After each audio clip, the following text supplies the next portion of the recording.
All right, I'm Jerry Nunn. This is a Nunn on Two interview. Introduce yourself.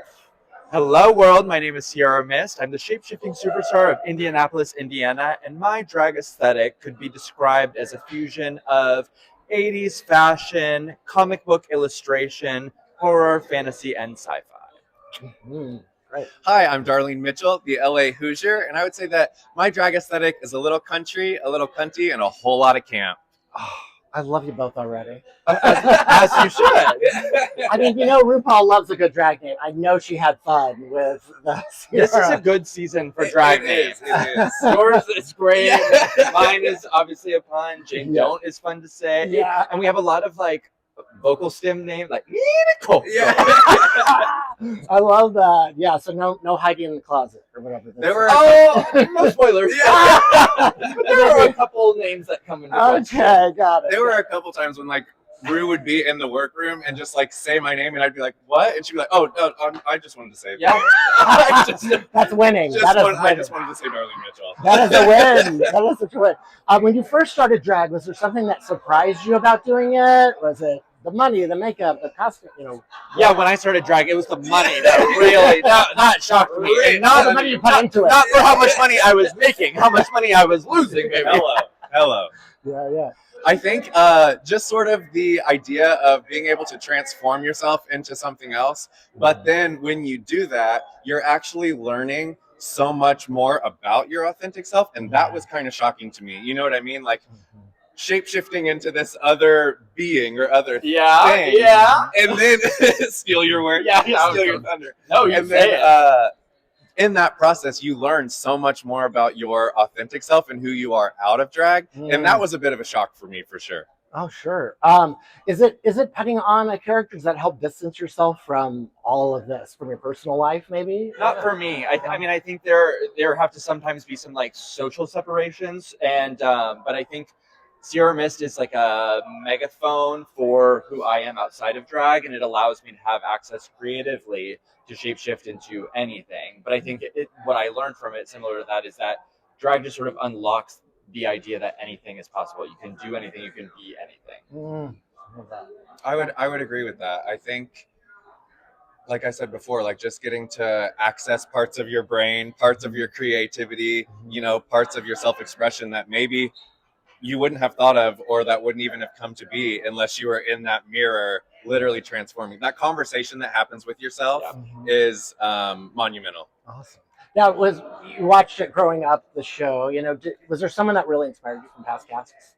I think so. I hopped on the Drag Race bandwagon a little bit later. I was working as a makeup artist, but I was around drag, but I wasn't feeling comfortable in it. I didn't understand it as much, and so it took me a little bit. But the first episode actually that I ever saw live was the season 9 finale. So what an episode to tune in for! Sasha Velour's Rose Petals, Shake Filet. I mean, the whole thing was really incredible, and so I think starting there and doing a little bit of a retrospect, and then obviously becoming a huge fan, Sasha Velour has a pivotal place in my drag mind, and I think we also share a similar approach and idea at times. I've had the opportunity to work with her a few times, and I love picking her brain. I think maybe not someone specific, but definitely seasons. I would say maybe 5 to 8 or 4, 7. You know what I mean? Right in there, just mwah, that. That is chef's kiss to me, and I feel like that era of drag is so much of my drag. So that is just chef's kiss. I love it. Okay.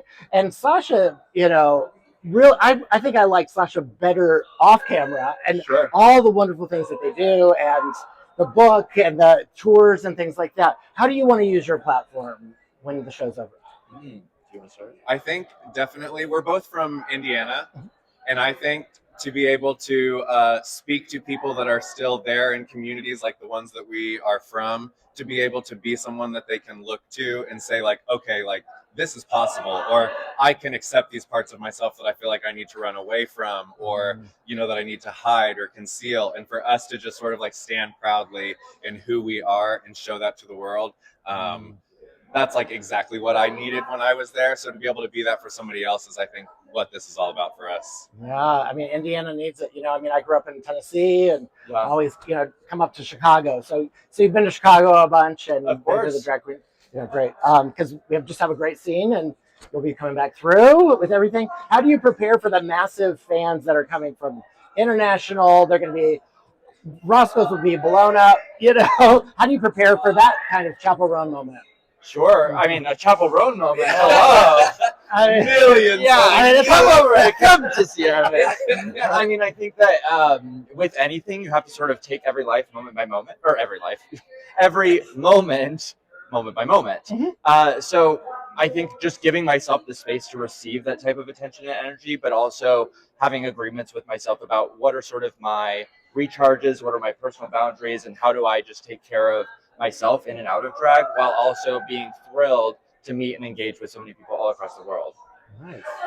I think the reception, even though this has like literally just started, the fan reception to all of us has been quite amazing. Yeah. And to think that this is the sort of like love that we are attracting, but also the love, it's almost like an exchange, you know? And it really makes it feel so much more meaningful. That exchange, that's another thing that I wasn't quite expecting. The like exchange of love is amazing. I hope that the people watching this show feel the heart that this cast has in the room. And like, I mean, when Rue says, in shady times, let there be light, it's the people who are a part of this cast that are that, in addition to the fabulous drag. But like, people are struggling across the country in various ways. And so I hope that this can truly be like a heartwarming season, in addition to like fierce, cunty, fabulous, all of the, the buzzwords. Yeah, I mean, I do get that vibe from, interviewing the cast that a lot of people are really supportive. I'm not seeing the competition yet. Oh, well, there's competition in a variety of ways. You have competition amongst each other, but you also have competition with yourself. Rue talks about the inner saboteur, and I think in any sort of pressure cooker or unique environment like this, people have to adjust their behavior, their personality shifts, because you're having this constant dialogue with yourself about, okay, well, am I doing great? Am I doing this way? Should I change this? And so you're navigating both an external competition and an internal one. Keeping your eyes on your own paper is something that is very, very crucial to succeeding in this competition, I feel. And that is kind of the hardest part, because like that inner saboteur, keeping your eyes on your own paper, and you're questioning like, is what I have on my paper like what they're looking for? Like what what do I do now? And then you start scanning the room, and the spiral starts from there. I think you'll see that everyone, even just from the promo and some of the press that we've done already, everyone here is in their own artistic lane. Their swim lane is unique to them. So you can see the success that you're having or that somebody else is having and go, okay, well, like you were saying, should I do it more like that if they're having success? And being anchored in, no, we're all doing drag at such a high level in such different ways that deviating too far out of that suddenly puts you in like direct competition with somebody else that you wouldn't have been necessarily in that same category with. Do you and do it the best version of you is sort of what the encouragement is. And I think already fans are seeing we are such a dynamic cast when it comes to our artistry. That's amazing. What about, this sounds like therapy. Like I feel like you kind of walked into the right group. Yeah. There's a lot of psychoanalysis that's happening in our season. And I feel like that comes with a bit of an older cast. Absolutely. Okay. We're tuned into our emotions, and we are not afraid to show them. Right. This is so great, because I mean, I've watched how the show's evolved, and it's refreshing. Actually, because I remember the day when they were like, there's no competition, and it was like, then you saw the show and there was, Fifi O'Hara all over it. So, that's how it was. But congrats on everything, and I hope you both slay on the show. And everyone's really a winner. I mean, it doesn't matter if you're booted out first or last or whatever. It's going to be such an honor.